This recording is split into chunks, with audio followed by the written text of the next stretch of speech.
جب انسان مر جاتا ہے، جب انسان کے جسم سے روح نکل جاتی ہے تو انسان کی آنکھیں کھلی کی کھلی کیوں رہ جاتی ہیں؟ نہ دائیں پھرتی ہیں نہ بائیں پھرتی ہیں، سیدھا آسمان کی طرف ٹکی ہوئی ہوتی ہیں۔ جب انسان مر جاتا ہے تو مرنے والے کی آنکھیں کھلی کی کھلی کیوں رہ جاتی ہیں؟ تو میرے کریم نبی نے فرمایا صحابہ، جب انسان مرتا ہے ملک الموت انسان کے جسم سے روح کو نکال کر آسمان کی طرف جا رہا ہوتا ہے نا، تو انسان اپنی روح کو دیکھتے ہوئے آسمان کی طرف دیکھ رہا ہوتا ہے۔ انسان کی آنکھیں کھلی کی کھلی اس لیے رہ جاتی ہیں کہ وہ اپنی روح کو آسمان کی طرف جاتا ہوا دیکھ رہا ہوتا ہے۔ اگر انسان نیکوکار ہوتا ہے تو اس کی روح مسکراتی ہوئی جا رہی ہوتی، اور اگر انسان گنہگار ہوتا ہے تو روح اس مرنے والے کو بد دعائیں دیتی ہوئی جا رہی ہوتی، تو مرنے والا رو رہا ہوتا ہے، اس کی آنکھوں سے آنسو نکل رہے ہوتے ہیں۔ ہائے، ایک بے اولاد شخص تھا، اس کی اولاد نہیں تھی، ہر ایک چیز سے نواز رکھا تھا پروردگار عالم نے، اگر نہیں تھی تو اولاد نہیں، پوری رات عبادت کرتا، جب فجر کا وقت آتا، جب اللہ سے کچھ مانگنے کی باری آتی تو یہ شخص ایک ہی بات کہتا، مالک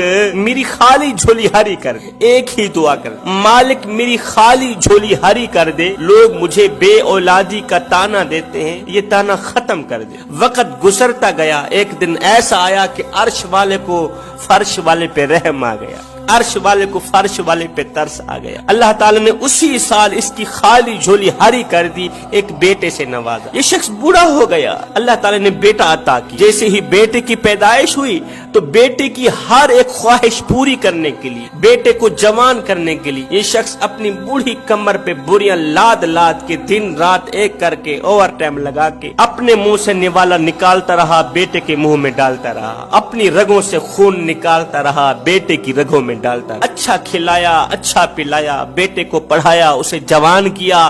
آج بیٹے کی شادی کر رہا، شادی کا پہلا دن ہے، شادی کی پہلی رات ہے، وہی ہوا جس کا ڈر تھا۔ اچانک ملک الموت آیا، ملک الموت آیا، اکلوتے بیٹے کی روح نکال کے چلا گیا۔ ملک الموت نے آتے ہی خوشیوں سے بھرے گھر میں ماتم کی چٹائیاں بچھا دی، ایک دم کوہرام مچ گیا کہ نوجوان بیٹے کی موت ہو گئی، دولہے بیٹے کی موت ہو گئی۔ اب گرد و نواح، عزیز و اقارب، دوست، رشتہ دار، بستی والے، ہر ایک شخص جوان کی جوانی کو رو رہا تھا، لیکن افسوس کی بات یہ تھی باپ بالکل خاموش تھا، بوڑھا باپ خاموش تھا، وہ رو نہیں رہا تھا۔ بوڑھا باپ بس اتنا کہتا تھا کہ میرے لخت جگر نور نظر کو غسل دو، اسے جلد از جلد مٹی کے سپرد کرا۔ چھوٹے بڑے سب رو رہے تھے، ایک باپ ہی تھا جو بالکل خاموش تھا۔ لوگوں نے جوان دولہے بیٹے کو غسل دیا، غسل دینے کے بعد جب جنازہ اٹھا کے قبرستان کی طرف جا رہے تھے نا، تو ہر ایک کی زبان پر یہی جملہ تھا، یار ساری بستی والے جوان کی جوانی کو رو رہے ہیں، کس طرح کا پتھر دل باپ ہے، اس کی آنکھوں سے ایک آنسو بھی نہیں نکلا، کیا اس صدمے نے اسے چکنا چور نہیں کیا؟ خیر قبرستان پہنچے، جوان بیٹی کی لاش کو مٹی کے سپرد کر ہی رہے تھے، کسی نے پوچھ ہی لیا، بابا سارا زمانہ تیرے نوجوان بیٹے کی موت کو رو رہا ہے اور تو خاموش ہے۔ ہائے، اس بوڑھے باپ نے ایک دم اپنا منہ کھولا، ایک دم منہ کے اندر سے خون کی الٹی نکلی، خون کا فوارہ نکلا، خون کا فوارہ نکلتے ہی بوڑھا باپ یہ جملہ کہتا ہوا تاب نہ لا سکا، فوت ہو گیا۔ کون سا جملہ؟ کہ بیٹے جن کے جگرے پھٹ جائیں، جن کے کلیجے پھٹ جائیں، ان کی آنکھیں کہاں روتی ہیں، ان کی آنکھوں سے آنسو کہاں نکلتے ہیں؟ بیٹا میرا تو جگرہ پھٹ گیا ہے، میرا تو کلیجہ پھٹ گیا